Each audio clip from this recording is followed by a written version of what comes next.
Hello बच्चों, मैं Mansi Sharma mission ज्ञान से स्वागत करती हूँ आप सबका राजस्थान सरकार और वेदांता के CSR इनिशिएटिव ई कक्षा में। बच्चों, हम चैप्टर पढ़ रहे हैं हाय महाराज। हमने ये जाना है कि रशीदा की काइट अब गुम चुकी है, वो गाने वाली खास पतंग अब गुम चुकी है और उसको वो कहीं नहीं मिल रही और रशीदा को भी लगता है कि अब वो पतंग उसे कभी मिलेगी भी नहीं।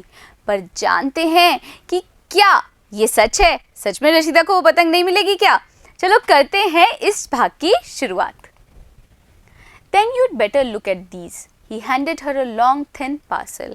तो जब रशीदा ने कहा कि नहीं अब वो पतंग हमें कभी नहीं मिलेगी, तब मिस्टर एंगस ने कहा तो अच्छा है कि तुम इसे देखो। He handed her a long thin parcel. और मिस्टर एंगस ने पकड़ाया उसको एक लंबा पतला सा parcel. I will take them back if you don't like them. मैं इन्हें वापस ले लूँगा अगर तुम्हें ये पसंद नहीं आए। Kites, said Rashida. Australian kites. तो रशीदा बोली पतंग, ऑस्ट्रेलिया की पतंग। There were 3 of them. One pink, one green, one orange. और वो क्या थी वहाँ पर? 3 पतंगे थी बच्चों जो मिस्टर एंगस लेके आए थे। पहली थी पिंक, दूसरी थी ग्रीन और तीसरी थी orange. Father and Mr. Angus put the sticks together and fitted the faces over them. पिताजी ने और मिस्टर एंगस ने जो स्टिक्स थी, जो सीकें थी, उनको साथ में फिट कर दिया, जोड़ दिया और साथ में फेसेस भी लगा दिए। यानी कि भाई जो सीकें थी और जो कमानियाँ थी उसकी पतंग की, उनको तो जोड़ दिया और उसके बाद अखबार, सुंदर से रंग का अखबार भी लगा दिया। They were big kites. As tall as Lal and the orange one was for Rashida. और वो बहुत बड़ी पतंगे थी, बिल्कुल लाल के जितनी बड़ी, और उनमें से जो ऑरेंज कलर की थी वो थी रशीदा के लिए। तो भाई नई पतंगे आ चुकी हैं तीनों बच्चों के लिए और ऑरेंज कलर की पतंग फिर से आई है रशीदा के लिए। पहला मीनिंग देखिए बच्चों जो हम देखने वाले हैं वो है sticks.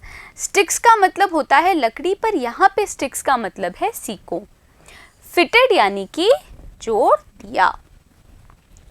But then we were running down to the paddock to fly them, Rashida said. पर जब हम भाग रहे थे वापस से पैडक की तरफ, उस बड़े मैदान की तरफ उनको उड़ाने के लिए, तब रशीदा ने कहा It is not the same. There is no kite in Australia that can sing. ये बिल्कुल पहले जैसा नहीं है। ऑस्ट्रेलिया में कोई ऐसी पतंग नहीं है जो गाना गा सके। What is the Maharaj doing? said लाल। तो लाल ने कहा कि महाराज कर क्या रहे हैं?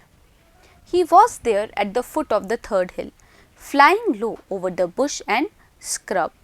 तो फिर क्या बोले? उन्होंने कहा कि वो तो वहाँ थे, जो तीसरी पहाड़ी है उसके फुट पर, यानी कि जो पहाड़ी का बिल्कुल निचला भाग है वहाँ पर थे वो। फ्लाइंग लो, नीचे की ओर उड़ते हुए, over the Bush and scrub, छोटी झाड़ियों के ऊपर वो उड़ रहे थे। Sometimes he swoop down out of site, और कई बार वो स्वूप डाउन होते, नीचे तेजी की तरफ उतरते, आउट ऑफ साइट, और नज़र से ओझल हो जाते। We watched and saw him do it many times. हमने देखा और उनको ऐसा करते हुए देखा कई बार। He would hover, वो मंडराते, over the one place, उस एक जगह पर, circling and dipping, चक्कर लगाते हुए और गोता लगाते हुए। Then he would fall towards the ground, और फिर वो चले जाते ज़मीन की तरफ। यानी कि ये बच्चे देख रहे थे कि हाय महाराज उस तीसरी पहाड़ी के निचले स्तर पर, एकदम पहाड़ी के नीचे उड़ रहे हैं, कुछ झाड़ियों के ऊपर ही बार बार वो चक्कर लगा रहे हैं और फिर थोड़ी देर में वो वापस ज़मीन पे जा रहे हैं। अब हाय महाराज ऐसा क्यों कर रहे हैं बच्चों, इसका कारण भी हम जानेंगे। पहले हमें क्या करना होगा? मीनिंग्स को रिवाइज करना होगा। तो देखिए बुश, बुश का मतलब होता है झाड़ियाँ। स्वूप्ड डाउन, स्वूप डाउन का मतलब है तेजी से नीचे की ओर उड़ना। वॉच्ड यानी कि देखा। हवर यानी कि मंडराना। Then he would fall towards the ground, और उसके बाद क्या करते भाई हाय महाराज? चक्कर लगाते, गोता लगाते और फिर जमीन पे जाते। He was like a kite that would not stay up. और हाय महाराज बिल्कुल उस पतंग की तरह थे जो ऊपर नहीं रह सकती थी। There must be something wrong with him, said Rashida. तो रशीदा ने कहा कि उनके साथ कुछ गलत है। He must be hurt. Lal, you mind the kites, Nimi and I are going to see what's the matter with him. तो रशीदा ने कहा कि लाल, तुम काइट्स का ध्यान रखो, निमी और मैं जा रहे हैं देखने के लिए कि उनके साथ मामला क्या है। I am not going, I said, he is too big, we should go and get father. तो भाई मैं तो डरी हुई थी, यानी कि निम्मी तो डरी हुई थी। तो उसने बोला कि मैं नहीं जा रही, वो बहुत ज़्यादा बड़े हैं, हमें जाना चाहिए और पिताजी को बुलाना चाहिए। तो बच्चों क्या मीनिंग्स है यहाँ पे देखिए। पहला है सर्कलिंग। सर्कलिंग का मतलब होता है चक्कर लगाते हुए। फिर है डिपिंग। डिपिंग यानी कि गोता लगाते हुए। We won't get close, said Rashida. Just close enough to see if he is hurt. हम उनके ज़्यादा पास नहीं जाएंगे, केवल इतना पास जाएंगे कि हम देख सके अगर वो घायल हैं तो। I followed her then, as I always did. और फिर मैंने क्या किया? मैंने पीछा किया, यानी कि मैं पीछे पीछे चल पड़ी उसके। किसके बच्चों? रशीदा के, जैसा कि मैं हर बार करती हूँ। The Maharaj had not risen for a long time. जो महाराज थे वो नहीं उठे थे, राइज नहीं हुए थे, नहीं उठे थे काफ़ी समय से। But we walked towards the scrub around which he had hovered. पर हम जा रहे थे उस स्क्रब की तरफ, उस झाड़ी की तरफ जिसके ऊपर वो हवर कर रहे थे, मंडरा रहे थे। The track was overgrown. वो जो ट्रैक था यानी कि उस झाड़ी की तरफ का जो मार्ग था वो कैसा था? वो ओवरग्रोन हुआ था, अधिक बढ़ा हुआ था, यानी कि वहाँ पे छोटी छोटी झाड़ियाँ काफ़ी ज़्यादा बढ़ी हुई थी। It was Rocky. और वो जो मार्ग था वो कैसा था? रॉकी था, यानी कि वहाँ पे छोटी छोटी चट्टानें थी। And the trees grew low to the ground. और जो पेड़ थे वो काफ़ी नीचे की ओर उगे हुए थे। We should go back now, he must have flown away. मैंने कहा कि हमें वापस जाना चाहिए, हो सकता है वो उड़ के चले गए हों। Just a little bit further, Rashida ने कहा कि बस थोड़ा सा और आगे चलते हैं। तो बच्चों क्या क्या मीनिंग्स हमने यहाँ पे पढ़े हैं देखिए। पहला है फॉलोड। फॉलोड का मतलब होता है पीछा किया। फिर है राइजन। राइजन मतलब उठा। स्क्रब यानी कि झाड़ी। ओवरग्रोन यानी कि अधिक बढ़ा हुआ। रॉकी मतलब चट्टानी। तो भाई हम उस मार्ग पे जा रहे थे जहाँ पे बहुत ज़्यादा चट्टानें थी, जो पेड़ थे वो भी काफ़ी छोटे छोटे थे और बहुत ज़्यादा वहाँ पे क्या हो रही थी? झाड़ियाँ उगी हुई थी। और जब मैंने कहा रशीदा को कि वापस चलते हैं, तब रशीदा ने कहा कि बस थोड़ा और आगे चलते हैं। At last she lent against a big rock. आखिरकार वो क्या किया रशीदा ने? वो झुकी एक बड़ी सी चट्टान पे। We will go back now, she said, he is nowhere here. और रशीदा ने कहा अब हम वापस चलते हैं, वो यहाँ पर कहीं नहीं है। कौन नहीं है बच्चों? Hi Maharaj. Suddenly there was a noise from the other side of the rock. अचानक से एक आवाज़ आई उस चट्टान की दूसरी तरफ से। There was a movement of branches and a sound like a rushing wind. और वहाँ पे क्या हुआ? एक मूवमेंट हुआ, एक हलचल हुई ब्रांचेस की, डालियों की, और एक आवाज़ आई जैसे कि रशिंग विंड हो, एक तेज़ हवा हो। We looked up and saw red eyes, hooked bulk and huge red brown feathered body. और फिर हमने क्या देखा? हमने देखा लाल रंग की आंखें, हुक्ड अंकुशाकार, बल्क बड़ी, और ह्यूज विशाल, रेड ब्राउन लाल और भूरे रंग की फेदर्ड पंखों वाले शरीर को। यानी कि बच्चों उस गरुड़ को, उस ईगल को बहुत पास से देख रहे हैं रशीदा और निमी। The wings were beating over our heads and the great bird was very close. जो पंख थे वो क्या हो रहे थे? वो फड़फड़ा रहे थे बिल्कुल हमारे सर के ऊपर, और वो जो इतना विशाल पक्षी था वो हमारे बहुत करीब था। तो क्या क्या मीनिंग्स है यहाँ पे बच्चों देखिए। पहला है सडनली। सडनली का मतलब होता है अचानक। फिर है नॉइज़। नॉइज़ यानी कि आवाज़। मूवमेंट यानी कि हलचल। रशिंग विंड मतलब तेज हवा। हुक्ड यानी कि अंकुशाकार, बल्क मतलब बड़ी और फेदर्ड मतलब पंखों वाला। तो इन दोनों बच्चों ने, निम्मी और रशीदा ने देखा पंखों वाले लाल आंखों का एक बहुत बड़ा सा पक्षी, यानी कि उन्होंने देख लिया उस हाय महाराज को जो कि उनके सर के ऊपर ही पंख फड़फड़ा रहे थे। We clung to each other, hiding our eyes terrified. हम दोनों ने क्या किया, हम चिपक गए एक दूसरे से, छिपाते हुए हमारी आंखों को, terrified, भयभीत होकर।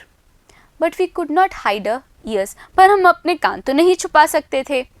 The beating of those mighty wings, जो फड़फड़ाहट थी उन mighty, उन शक्तिशाली पंखों की, became the beating of our own hearts, वो बन गई हमारे दिल के धड़कने की आवाज़। When Rashida realized that she raised her head and made me raise mine, और जब रशीदा को इस बात का एहसास हुआ, realized मतलब एहसास हुआ, तब रशीदा ने उठाया अपना सर और मुझसे भी मेरा सर उठवाया। High high in the blue was the Maharaj.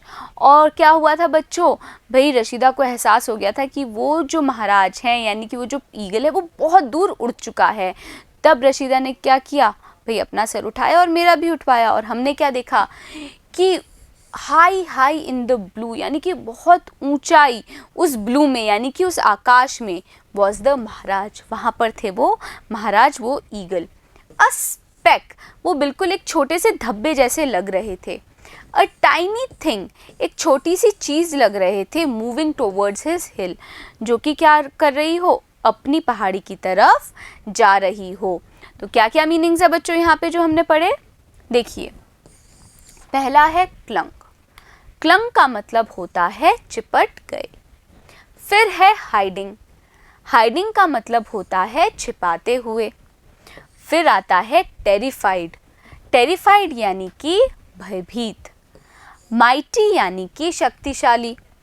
Raised, raised का मतलब होता है उठाया। स्पेक यानी कि बहुत छोटा धब्बा या फिर कण, और टाइनी मतलब छोटा। तो भाई महाराज तो बहुत दूर आसमान में उड़ गए हैं। Rashida went round to the other side of the rock and then called me to her. Rashida ने क्या किया, रशीदा उस चट्टान की दूसरी तरफ गई और फिर उसने मुझे बुलवाया और कहा, लुक, देखो। It was the singing kite, और उस चट्टान के दूसरी तरफ क्या था, वो गाने वाली पतंग थी। Its tail was caught in a bush, उस पतंग की जो पूंछ थी वो क्या हो गई थी, उस बुश में उलझ गई थी। It was moving in the wind, bumping up and down, और वो जो पतंग थी वो हिल रही थी हवा में, बम्पिंग अप एंड डाउन, उछलती हुई ऊपर नीचे। द स्टिक्स वर ब्रोकन, उस पतंग की जो स्टिक्स थी, सीके थी, वो ब्रोकन हो गई थी, टूट गई थी। The orange face was slash to pieces, और उस पतंग का जो ऑरेंज फेस था, यानी कि वो जो पेपर था, वो क्या हो गया था, स्लैश्ड हो गया था, टुकड़े टुकड़े हो गया था, कट गया था, टू पीसेज, टुकड़ों में। But the bamboo read the voice, लेकिन वो जो बैम्बू की रीड थी, जो कि उस पतंग की आवाज़ थी, द सिंगर, और जो क्या थी भाई, गाने वाली थी, the kites own self was safe, वो क्या थी, वो बिल्कुल सुरक्षित थी। तो बच्चों अब समझ में आया कि सच में हाय महाराज ने ढूंढवा दी रशीदा को उसकी वो गाने वाली पतंग। क्या क्या शब्द हैं यहाँ पे देखिए। पहला है सिंगिंग, सिंगिंग मतलब गाने वाली। टेल का मतलब होता है पूंछ। कॉट यानी कि पकड़ा। फिर है मूविंग, मूविंग मतलब हिल रही थी।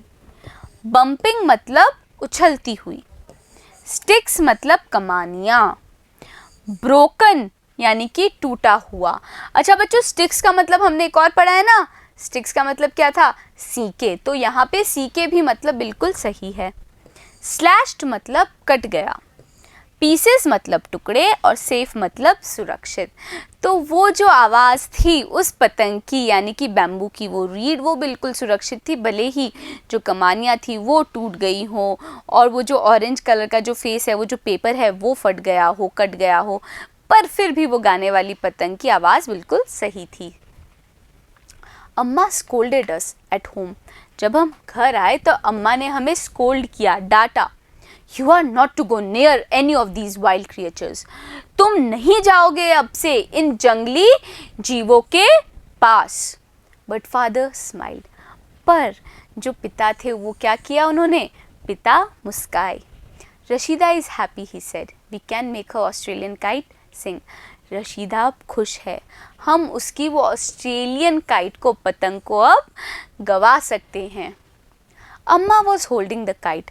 अम्मा क्या करे हुई थी? वो उस काइट को, पतंग को पकड़े हुए थी। Looking at its torn paper, उसके फटे हुए पेपर को वो देख रही थी। This is what he could have done to you, he must have thought it was living thing. और उन्होंने क्या बोला कि वो ऐसा ही कुछ, यानी कि हाय महाराज तुम्हारे साथ भी ऐसा ही कुछ कर सकते थे। ही मस्ट हैव थॉट, उनको लगा होगा it was a living thing, कि वो कोई जीवित वस्तु है।